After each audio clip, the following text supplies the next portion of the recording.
Hi everyone, नमस्कार, सलाम, सत श्री अकाल। Welcome back to Deeps all in one channel. आशा करती हूँ कि आप सब लोग बिल्कुल ठीक ठाक होंगे। आज है दुर्गा अष्टमी, ट्यूसडे का दिन। और आज सुबह मेरी डेली के कंपैरिजन और भी जल्दी हुई है। ठीक 4:30 बजे मैं उठ गई थी, क्योंकि बच्चों का स्कूल है और उनके स्कूल जाने से पहले मुझे कन्या पूजन करना है। और कन्या पूजन करना मतलब कन्या भोज की सारी ही तैयारी करनी है। तो सुबह उठ के मंदिर की पहले मैंने लाइट ऑन करी है, अखंड ज्योत मेरी चल ही रही है। तब मैं पूजा करूंगी, उस टाइम पे फिर मैं दिए को भर दूंगी घी से। और सबसे पहले गर्म पानी पीती हूँ, और अब वैसे भी ठंड शुरू हो गई है ना, तो सुबह सुबह कुछ भी गर्म पीने का मन करता है। तो पानी पीऊंगी, थायराइड की दवाई लूंगी और 5-10 मिनट ध्यान में बैठूंगी। इससे जो आपकी बॉडी, आपकी सोल होती है ना, थोड़ी सी रिवाइव हो जाती है और आप अपने डेली के काम इजीली कर पाते हैं। बॉडी बहुत ज़्यादा लेथार्जिक फील नहीं करती है। कहते हैं ना कि आपकी बॉडी को जो हैबिट पड़ी रहती है ना, उसमें तो वो ऑटो पायलट मोड पे चलती ही चलती है। लेकिन जिस दिन आप थोड़ा सा उसके अंदर चेंज कर देना, तो उसको अडेप्ट करने में उसको दिक्कत होती है। अब यूजुअली जो है मैं 5:30 बजे के करीब उठती हूँ, लेकिन आज एक्चुअली अलार्म 4 बजे का था। पर 4:30 बजे मुझे नीचे आते आते फ्रेशन अप होके आई हूँ। तो यस, जल्दी उठी हूँ तो थोड़ी सी बॉडी सही फील नहीं कर रही थी। तो 10-15 मिनट ध्यान में बैठूंगी, मेडिटेशन करूंगी, अपनी सांसों को अच्छे से सुनूंगी। और सुबह सुबह जब आप डीप ब्रीदिंग करते हैं ना, तो आपके जो लंग्स होते हैं उनके अंदर इतनी अच्छे तरीके से हवा भर जाती है ना, फ्रेश ऑक्सीजन, बिल्कुल आप बोले तो पूरे दिन के लिए बिल्कुल परफेक्टली वर्क करते हैं। तो खैर मेडिटेशन करके इसके बाद फिर मैं ऊपर चली गई थी, शावर लेके आई हूँ रेडी होके। और अभी यहाँ पे मैं शुरू करूँगी कन्या भोज बनाना। और हर बार की तरह सेम यही होता है कि चने बनते हैं, हलवा बनता है और पूरी बनती है। तो चने मैंने पिछली रात ही भिगो के रख दिए थे अच्छे से वॉश करके, और अभी इनको फिर से एक बार वॉश करके पकने के लिए रख दूंगी।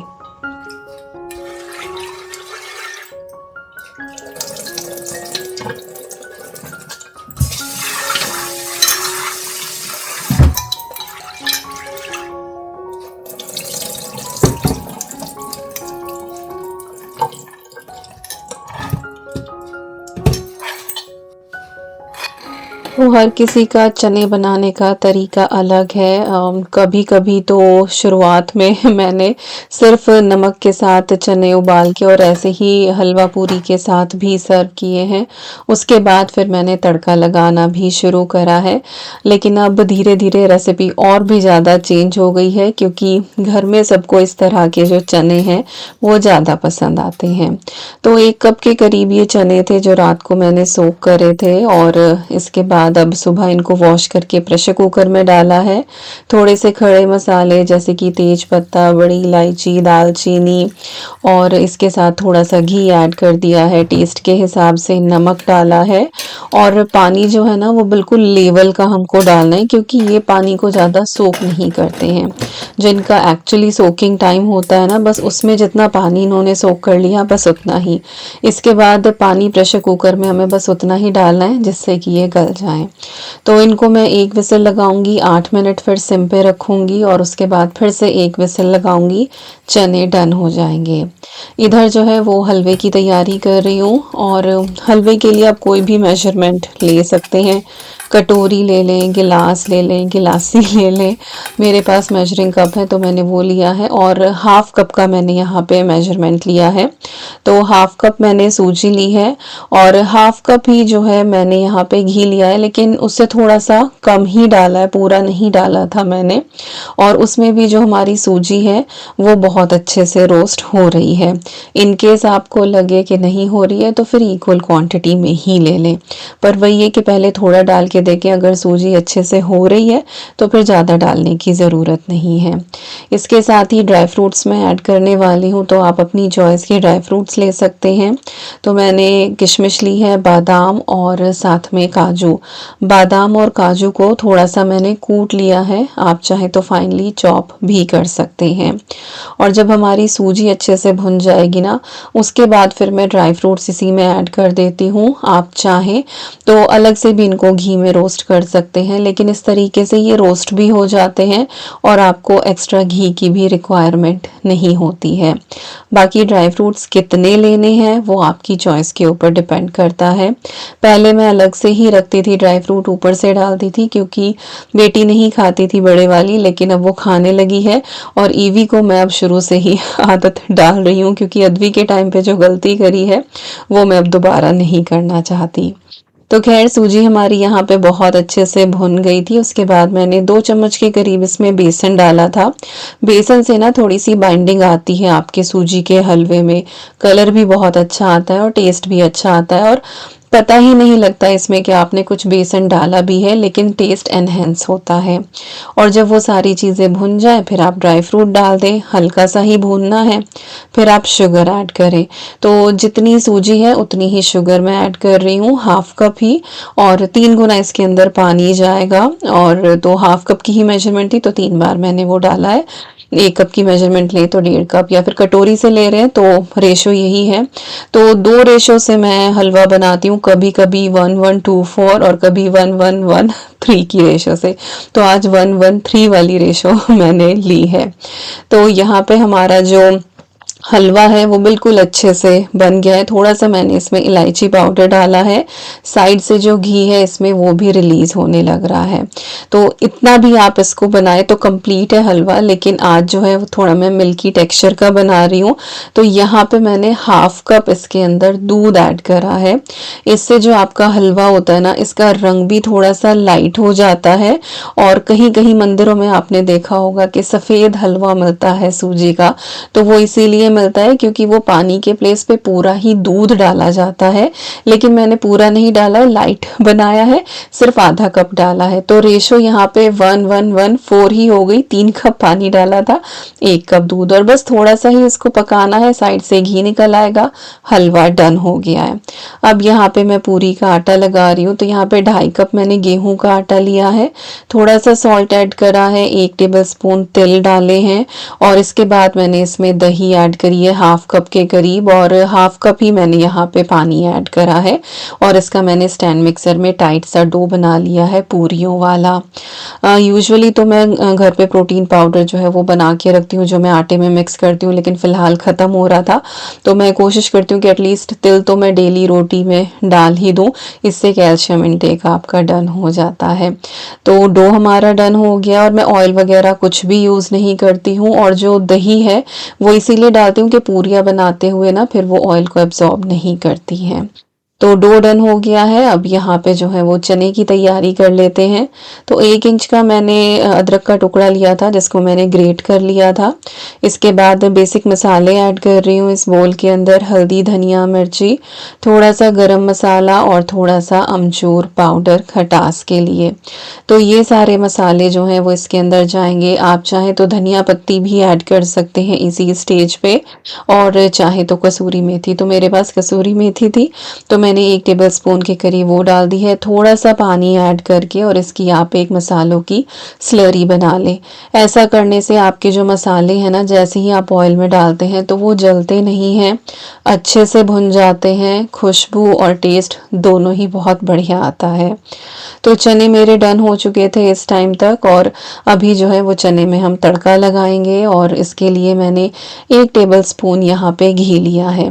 घी को अच्छे से मेल्ट करेंगे। इसके बाद मैं इसमें ऐड करूँगी 1 चम्मच जीरा, और चने ना इस टाइम पे मैं थोड़े से चेक करके देख रही थी कि सच हो गए हैं नहीं हो गए हैं, तो बिल्कुल ठीक हो गए थे।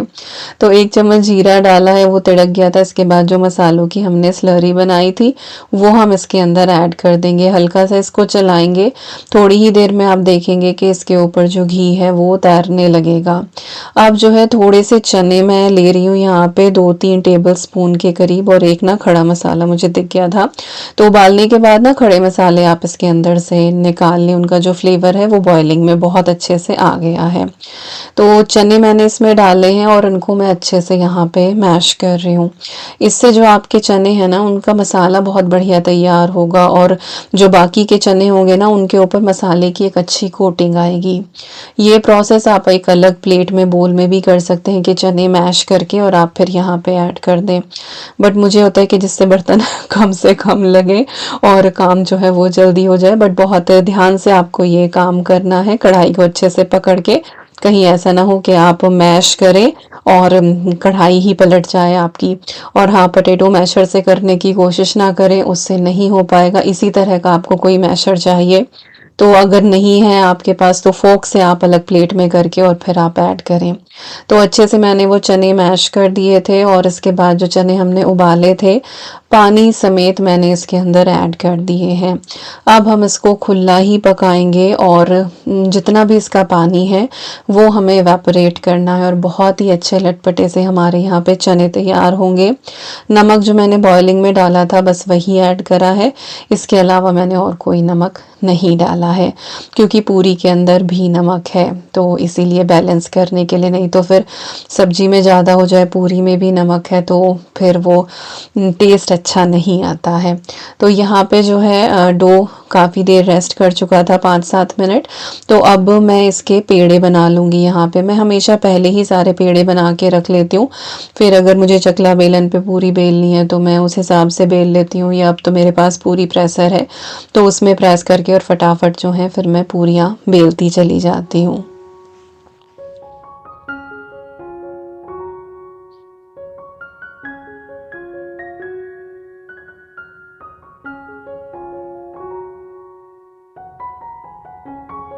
और आज किचन में खटर-पटर कुछ ज़्यादा ही हो रही थी और ईवी रात ना एक्चुअली आई थिंक 2 बजे के करीब उठ के मेरे पास ही आ गई थी बेड पे, तो साथ ही सो रहे थे। और जो बेडरूम है ना वो किचन के बिल्कुल ऊपर है, तो प्रेशर कुकर की सीटी की आवाज़ भी, स्टैंड मिक्सर की भी, तो वो आज जल्दी ही उठ के आ गई है। और वो जल्दी उठी है तो फिर उसने जाके दीदी को भी जल्दी उठा दिया है, तो बच्चे आज काफ़ी जल्दी उठ गए। और उसके बाद मेरा किचन का काम ऑलमोस्ट सारा हो ही गया था। तो हमारा कन्या पूजन, जिसका मुझे डर लग रहा था कि कहीं लेट ना हो जाए बच्चे स्कूल के लिए, सब कुछ हो पाए नहीं हो पाए, बट थैंक गॉड सारी चीज़ें जो हैं वो टाइम से हो गई थी। अच्छा, हलवा तैयार था, चने तैयार हो गए थे अच्छे से। उसके बाद मैंने पूरियाँ बनाई और उसकी मैंने आई थिंक क्लिप रिकॉर्ड करी थी मेरी तरफ से, बट शायद वो रिकॉर्डिंग का बटन ऑन नहीं हुआ, तो वो क्लिप यहाँ पे है नहीं। और इसके बाद अभी जो है वो थोड़ा सा टाइम था मेरे पास, बच्चे रेडी होने लग रहे थे, तो मैंने सोचा कि किचन जो है उसको अच्छे से क्लीन कर देती हूँ, तो उनके जाने से पहले ये सारा काम भी मेरा डन हो जाएगा। और मैं किचन क्लीनिंग में लगी हुई थी और विकास जो हैं उन्होंने नीचे वैक्यूम कर दिया था और मोपिंग कर दी थी, तो मिल बांट के हम लोग काम कर लेते हैं। अगर वीकेंड होता या छुट्टी होती तो फिर भी ये कि चलो आराम से कर लो, हो जाएगा काम सारा। लेकिन आज बिल्कुल एक टाइमलाइन सेट थी ना कि 8 बजे तक सारा ही काम करना है, पूजा अर्चना, कन्या पूजन, भोग, सारी ही चीज़ें करनी है क्योंकि फिर बच्चों को स्कूल जाना है और मेरे घर की कन्या है, तो इसीलिए मुझे पहले ही ये करना था। तो उन्होंने जो है वो साफ़ सफाई का काम किया, मैंने सारी किचन जो है वो समेट दी थी, जो बर्तन मुझे रिताने थे वो रिता दिए थे। माता रानी का जो भोग है वो मैंने मंदिर में रख दिया था और कन्याओं का भी जो मुझे अभी अद्वी अवनी को मैं खिलाऊंगी वो भी मैंने अलग करके रख दिया था। और उसके बाद बच्चों का लंच बॉक्स मैंने पैक कर दिया था। दोनों ही बच्चे आज जो बना है हलवा पूरी चने साथ में फ्रूट और एक आधा मीठा, ये सारी चीज़ लेकर गए थे। तो आज का लंच बॉक्स पैक करते हुए ना अपने पुराने दिन याद आ गए कि कैसे ही ना जैसे मम्मी हमें सब्जी पराठा दिया करती थी, तो आज बिल्कुल देसी स्टाइल का लंच बॉक्स पैक हुआ है और अच्छा भी लग रहा था बहुत ज़्यादा। और दोनों बच्चे खा लेते हैं आसानी से, और फिर सही बताऊं तो जैसी आदत डालो ना वैसी ही बढ़ जाती है। शुरुआत में हमें ही लगता है कि अरे ये चीज़ मैश करके बच्चे को खिलाओ, वो खा नहीं पाएगा, लेकिन जब दांत आ जाते हैं ना तो जैसे वो हम खाते हैं ना ऐसे ही वो भी खा सकते हैं। तो अद्वी के टाइम पे जो जो गलतियाँ मैंने करी हैं वो मैं ईवी के ये टाइम पे नहीं कर रही हूँ। थोड़ी सी प्रॉब्लम मुझे हो रही है। अच्छा हाँ, ये कपड़ा दिखा रही थी कि 2 हफ्ते हो गए हैं अभी ये बिन में जाने वाला है, बट स्टिल आज की क्लीनिंग तो मैं इससे करूँगी ही।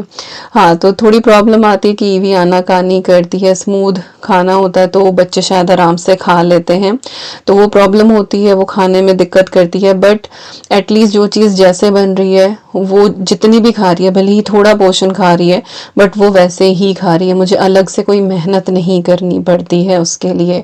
तो धीरे धीरे आई थिंक पोर्शन साइज भी उसका बढ़ ही जाएगा। अच्छा, इस छोटे प्रेशर कुकर में वॉश करके मैंने छोले भी उबाले थे क्योंकि दोपहर को मुझे छोले बनाने हैं।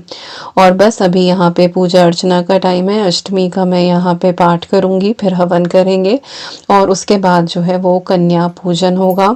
और पूजा का मैंने बहुत ज़्यादा रिकॉर्ड नहीं किया था, बस अखंड ज्योत का भी मैंने घी डाला है और इसके बाद बंधन लेके सारी पूजा करके और फिर अपनी जो है वो हम कन्याओं को पूजें।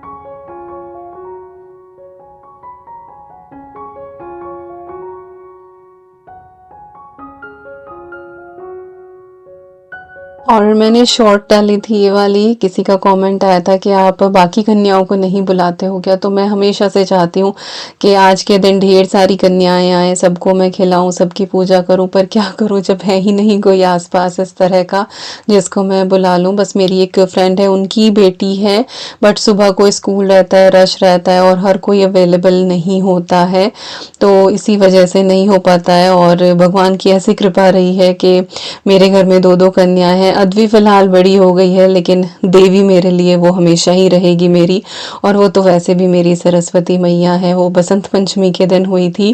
ईवी मैडम हमारी श्राद्ध में हुई थी और श्राद्ध की जो चतुर्दशी होती है उसमें आई थी वो, तो कोई पूर्वज है हमारे ईवी, कोई पुरानी सोल है ये जो हमारे घर में फिर से आई है। कहते हैं श्राद्ध में जो बच्चे आते हैं वो आपके कोई पूर्वज ही होते हैं, तो पता नहीं कि मुझे हमेशा यही लगता है कि ये मेरी दादी माँ ही है और मैं इसीलिए इसको दादी अम्मा भी बोलती हूँ। तो बस यहाँ पे जो है कन्या पूजन हो रहा है और ये जो टाइम होता है ना, ये बहुत ओवरवेलमिंग होता है। पता नहीं क्यों, कभी आपके साथ भी ऐसा हुआ है कि क्या आपका ऐसा कनेक्शन होता है उस क्रिएटर के साथ और भगवान के साथ, या जो भी पावर इस दुनिया को चला रही है, कि खुद से जो है वो आंसू आने लगते हैं आपके, आप इतनी ज़्यादा कनेक्शन फील करते हो। तो मेरे साथ होता है कृष्ण जन्माष्टमी, या तो ये है कि मैं कान्हा जी की ज़्यादा सेवा करती हूँ, या फिर ये कन्या पूजन के घर की कन्याएं हैं इस तरह से आशीर्वाद देती हैं। और यहाँ पे बातचीत पूरी ही चल रही थी। ईवी को हर चीज़ का जो है वो रीज़न जानना था, ये क्यों वैसे क्यों, तो इसीलिए ये दादी अम्मा है क्योंकि इसको हर बात जो है वो पता करनी होती है। तो yes, I was doing it but I was getting bit emotional. It's always actually कन्या पूजन पे मैं हमेशा इमोशनल हो ही जाती हूँ, पता नहीं क्यों होता है, क्या रीज़न है इसके पीछे। तो खैर विकास जो है वो, उनकी एक कॉल आ गई थी एकदम से अर्जेंट, और उनका भी पिछले 2 दिन से फास्ट था, उन्हें मेरे साथ ही कन्या पूजन करना था, बट कॉल आ गई तो बस वो जो है बच्चों से आशीर्वाद लेके और फटाफट ऊपर चले गए। उसके बाद खिलाना पिलाना जो है वो फिर मैंने किया, बच्चों का जो प्रॉपर तरीके से होता है वो नहीं कर पाए, और इससे ज़्यादा हम लेट कर नहीं सकते थे क्योंकि बच्चों को जो है फिर स्कूल जाना था, और मुझे ये लग रहा था कि कहीं ऐसा ना हो कि मुझे ही दोनों बच्चों को जो है वो स्कूल ड्रॉप करने जाना पड़े, उनकी कॉल एंड ना हो। बट खैर हम लोग रेडी ही हुए थे जैकेट वगैरह पहन के, और विकास फटाफट जो है वो ऊपर से आ गए थे। तो यहाँ पे हलवा पूरी पूरा इंजॉय किया जा रहा है दोनों बहनों के द्वारा, and I am so happy कि मेरे बच्चे जो है ना वो देसी खाना बहुत अच्छे से इंजॉय करते हैं और ट्राई तो एटलीस्ट करते ही हैं।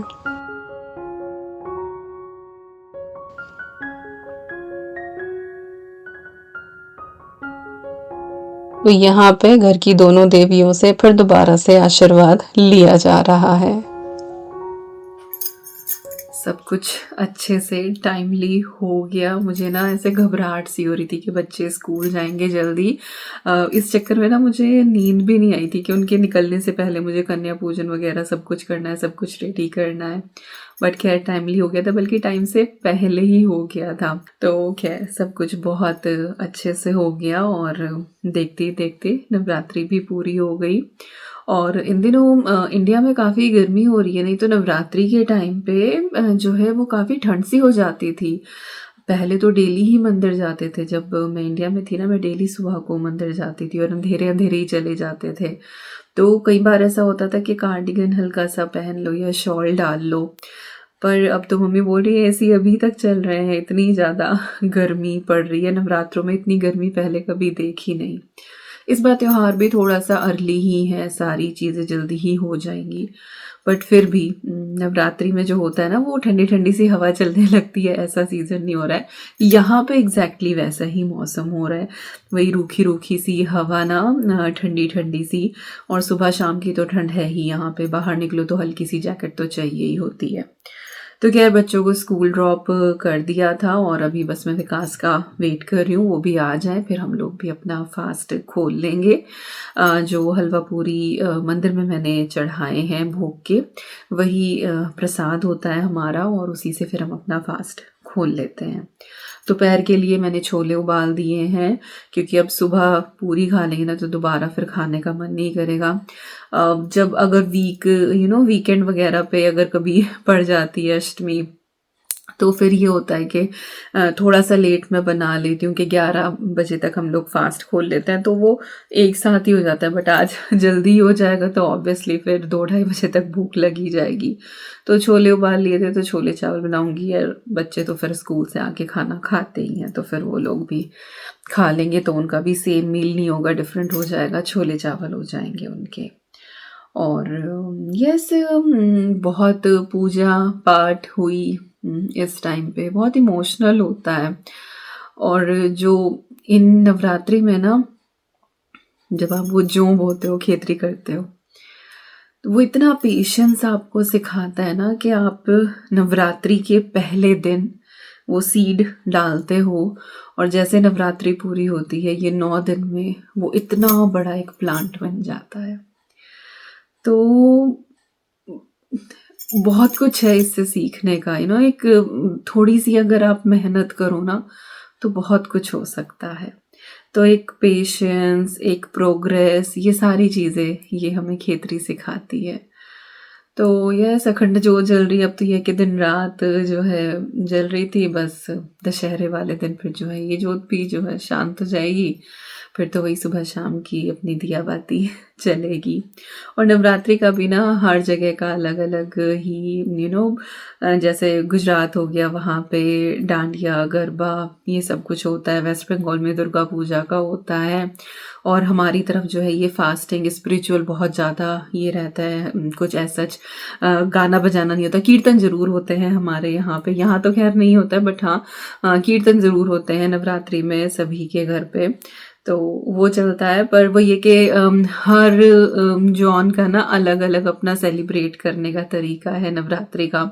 पहले यहाँ मंदिर में मैं भी जाया करती थी, बट अभी पिछले कुछ साल से कोविड के बाद से आई थिंक लगा कि थोड़ा सा मैं कम जाने लगी हूँ। कोविड वाले साल तो हुआ ही नहीं था, उससे अगले साल ईवी आ गई थी, उससे अगले साल शायद घर का कुछ चल रहा था, एक आध दिन ही मैं गई थी।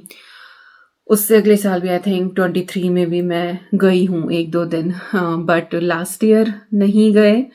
24 तो हमारा बहुत ही अजीब सा गया था, तो कहीं आने जाने का होता ही नहीं था, घर में कुछ इस तरह की चीज़ें चल रही थी। और बस इस बार ये है कि ईवी भी स्कूल जाती है, तो वो शाम को 7-7:30 बजे सो ही जाती है। अब फिर उसको अकेला छोड़ के कैसे जाओ, and I am not like night driver कि मैं और अद्वी चले जाएं। और मैं उन लोगों में से हूँ जो रात को टैक्सी में भी अकेले जाने से डरता है इंसान, तो मैं वो भी नहीं करती, और वो भी अद्वी को साथ लेके ना। तो पता नहीं क्यों मुझे डर लगता है। तो बस इस बार भी नहीं हम गए। बाकी यहाँ पे ये गरबा डांडिया ये तो होता ही है। शेफिल्ड के पास ना एक और छोटा सा विलेज है बांसले, वहाँ पे आई थिंक दुर्गा पूजा होती है, जैसे बंगालीज की होती है ना, वो वाली सिंदूर खेला ये सारी चीज़ें। मन है मेरा एक बार जाने का, वो चीज़ भी देखने का, क्योंकि चलो गरबा डांडिया ये तो मैंने बहुत देख लिया, जब तक इंडिया में थे तब तक कुछ नहीं देखा था। लेकिन हाँ, जब यहाँ पे आए तो वो मिक्स्ड कल्चर, बहुत सारे लोग हैं जो अलग अलग जगह से यहाँ आए हुए हैं, सबके साथ उठना बैठना है, मेल जोल है, तो एक दूसरे के कल्चर के बारे में सीखते हैं। तो यस, वो गुजरातीज वाला तो मैंने देखा है, बट हाँ दुर्गा पूजा मैंने नहीं देखी और वो देखने का मेरा मन है। तो देखो कब डुग्गा माँ बुलाती हैं, आई थिंक बंगाली में डुक्का डुक्का ही बोलते हैं, डुग्गा माँ। तो वहाँ पे आई थिंक ऐसा होता है कि बेटी अपने मायके आई हुई है, वहाँ का सेलिब्रेशन ये है। हमारी तरफ जैसे सांझी का बोलते हैं ना, कि सांझी हमारे यहाँ होती है कि वो ससुराल आती हैं, जो दुर्गा स्थापना होती है जिनको सांझी बोलते हैं, तो हमारी तरफ उनकी स्थापना होती है और वो बोलते हैं कि वो इन 9 दिन के लिए अपने ससुराल आती है और वो भी अपने भाई के साथ आती है, तो सांझी और सांझी का भाई ये लगाए जाते हैं। जो लोग हमारी तरफ के होंगे ना वो जानते होंगे इन चीज़ों को, मैंने पहले भी बताया है। और फिर दशहरे वाले दिन जो है वो विसर्जन होता है उनका। तो वही है कि हर जगह का ना अलग अलग तरीका है। साउथ का भी है आई थिंक कुछ, मैंने मंदिर में ही देखा था, यहाँ पे कुछ फ्लावर का एक सेलिब्रेशन होता है, फ्लावर से रंगोली टाइप कुछ डिफरेंट डिफरेंट बनाते हैं, नाम मुझे याद नहीं है, बट आई थिंक नवरात्रि के दौरान ही वो फेस्टिवल भी होता है। तो यस, हमारी नवरात्रि तो बहुत अच्छे से संपन्न हुई। आप लोगों की नवरात्रि कैसी गई, किस तरह से आपने सेलिब्रेट किया, आप मुझे कहाँ से देखते हैं और आपके यहाँ पे किस तरह से सेलिब्रेट होती है, तो मेरे साथ ज़रूर शेयर कीजिएगा। अच्छा लगता है जब आप लोग बताते हैं अपनी तरफ का, और एक कनेक्टिविटी भी होती है और नॉलेज भी बढ़ती है कि अच्छा यहाँ पे ऐसे होता है, वहाँ पे ऐसे होता है, तो पता लगता है चीज़ों के बारे में। और मुझे इस तरह इसकी नॉलेज रखना ना, ऐसे जानना नई नई चीज़ों के बारे में बड़ा इंटरेस्टिंग लगता है, मज़ा आता है मुझे। तो चलिए बस इसी के साथ इस व्लॉग का एंड करते हैं। आई होप आपको आज की ये वीडियो पसंद आई होगी। मिलती हूँ आपसे नेक्स्ट व्लॉग में। Till then you guys take care and I am sending lots of love to you all. Thank you so much for watching. Take care and bye bye. Jai Mata Di.